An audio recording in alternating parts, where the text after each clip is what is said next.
Hello guys, কি অবস্থা সবার? আশা করি তোমরা সবাই ভালো আছো। আমি আরিফ আপনাদের মাঝে আবার চলে এসেছি নতুন একটি ব্লগ নিয়ে। তো ব্লগটা এই কারণে করছি যে আমাদের ঘাটলাইয়ার উচ্চ বিদ্যালয়ের মাঠে যে ঈদ উপলক্ষে একটি টুর্নামেন্ট করা হয়েছে, সেই টুর্নামেন্টের আজকে তৃতীয় ম্যাচ। সেই ম্যাচে কি কি উদযাপন হয় আপনাদেরকে দেখাবো, তো চলেন যাই।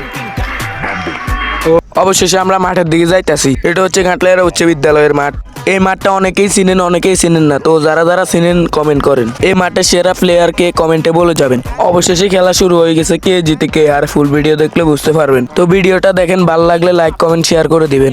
দোনো দলের অনেক খেলা সুন্দর হইতাছে, দোনো দলের খেলা অনেক হাড্ডাহাড্ডি হইতাছে। দেখেন কে জিতে। দোনো দলে অনেক চেষ্টা করতেছে, কেউ পারতাছে না।